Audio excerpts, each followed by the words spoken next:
जो सारी सूरत हाल बनी हुई, इससे पहले भी शहबाज शरीफ साहब, शाहिद खाकान अब्बासी की आप बात कर लें, इसमें साद रफ़ीक साहब की बात कर लें, बाकी रहनुमाओं की, मिफ्ता इस्माइल की बात कर लें, ये तमाम लोग जो है अपने मुकदमात से अपनी ज़मानतों में ऐसे ऐसे फ़ैसले ले चुके हुए हैं कि जिसके नतीजे में केस उसी ज़मानत के फ़ैसले में ही ख़त्म होता हुआ नज़र आता। आज मरीम नवाज़ को जो रिलीफ मिला है और जो सज़ाएँ ख़त्म हुई हैं, उस पर बात करने के लिए राना ज़फ़र इकबाल साहब हमारे साथ इस वक्त टेलीफोन लाइन पर मौजूद हैं। आप प्रेसिडेंट हैं मुस्लिम लीग नून लाहिर विंग के और हमारे साथ इस वक्त मौजूद हैं। राना साहब अस्सलाम वालेकुम।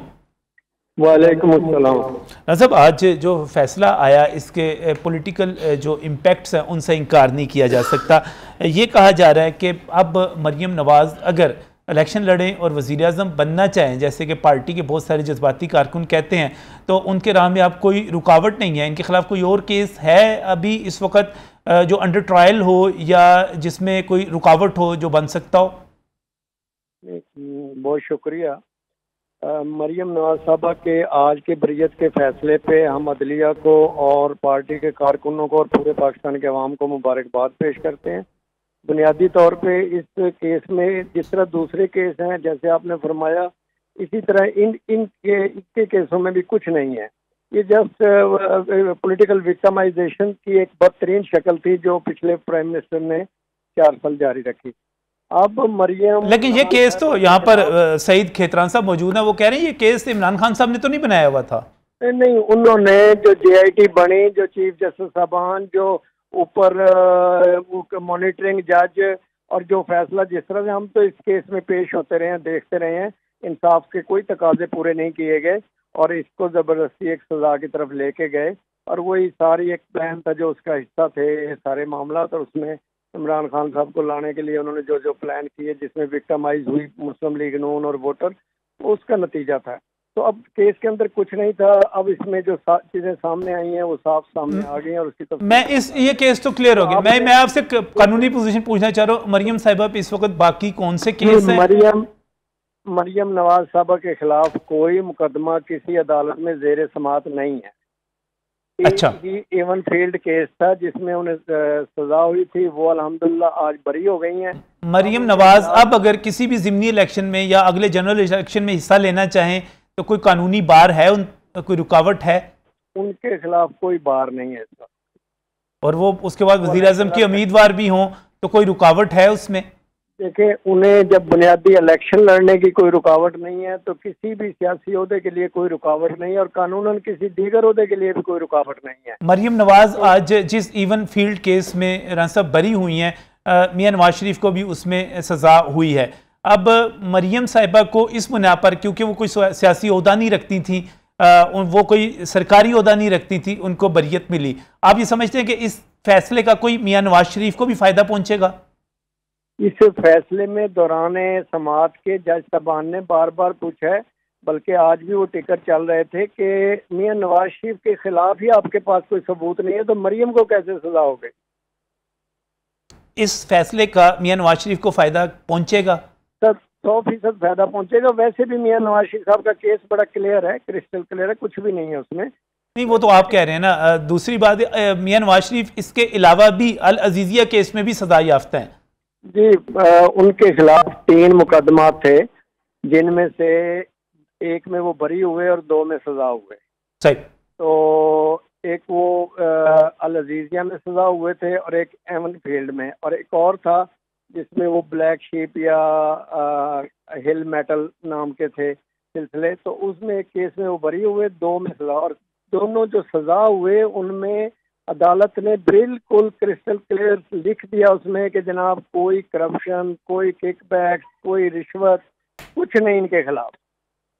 तो इसलिए दोनों केसों में सच कोई ऐसी बात नहीं है। जब भी वो समाअत होंगे और इंशाल्लाह उनमें भी यही बरियत होगी, जैसे हसन इकबाल साहब को हुई है, जैसे मिफ्ता को हुई है, इसी तरह बाकी जितने भी केस हैं ये सारे ही।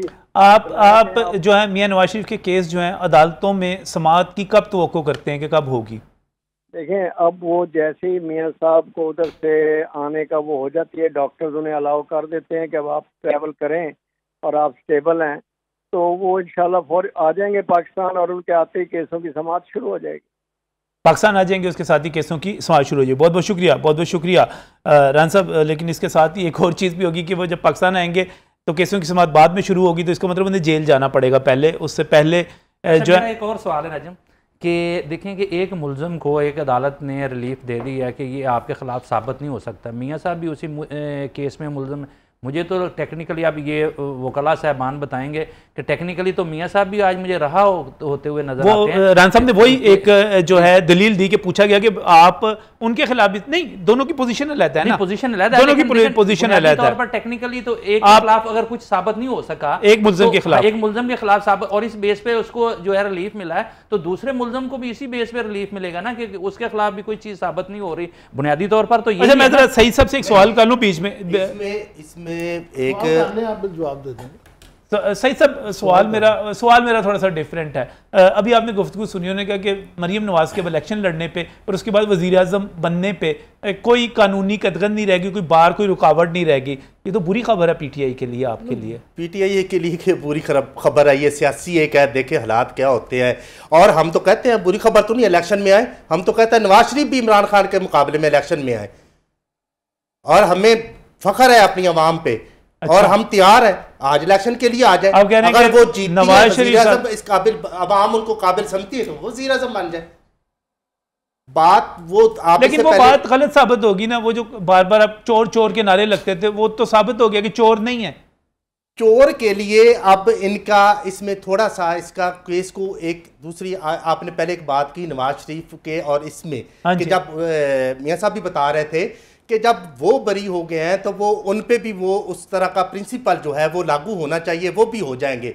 लेकिन कोर्ट में जैसे मैंने पहले टेक्निकली बात की, कोर्ट ने एक और भी इस बात की इनको फेवर देने के लिए, लीगली फेवर दी कि ये पब्लिक ऑफिस होल्डर नहीं थे, लेकिन इसके बरअक्स जो है मियां नवाज शरीफ वो पब्लिक ऑफिस होल्डर थे। जी, मैं ये फर्क की बात कर रहा था। और उन्होंने वो अपना एंजॉय किया जो गवर्नमेंट का स्टेटस है। उसका जो जवाब जो दिया जाता है वो ये अभी भी दे रहे थे कि उस पब्लिक ऑफिस होल्डर होने की वजह से उसकी बुनियाद पर उनका कोई कमीशन, कोई करप्शन, कोई किकबैक नहीं साबित की जा सकी, तो लिहाजा उन पर भी एप्लीकेबल नहीं होता। साबित होने की ये इन्होंने प्रूव करना था, इन्होंने मनी ट्रेल देनी थी। अपने केस में इन्होंने मनी ट्रेल नहीं दी।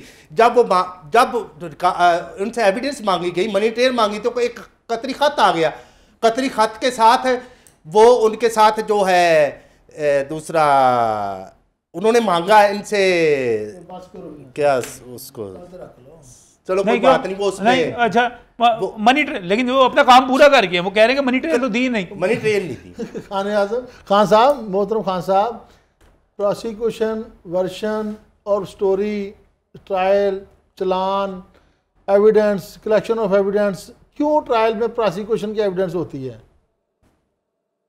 क्यों होती है? इसलिए होती है कि अब मुलजम को गर्दाना जाए कि ये मुलजम का फॉल्ट कितना है, मुलजम का रोल कितना है इस ऑफेंस में, और इस ऑफेंस में जो ऑफेंस को अप्लाई किया जाता है, जो प्लीड किया जा रहा है उसको प्लीड किया कानून के मुताबिक प्लीड किया जाता है, और उसके खिलाफ एविडेंस जो कलेक्ट की जाती है वो इन्वेस्टिगेशन ऑफिसर कलेक्ट करता है, और उसकी ड्यूटी है इन्वेस्टिगेशन में ये कलेक्शन ऑफ एविडेंस करके 173 के तहत और रेफरेंस या चलान सबमिट करना। अगर वो उसके पास ऐसा मटेरियल नहीं है तो वो रेफरेंस फाइल नहीं कर सकता। अगर वो उसके पास ऐसा मटेरियल नहीं था तो उसने रेफरेंस फाइल किया ना, लेकिन वो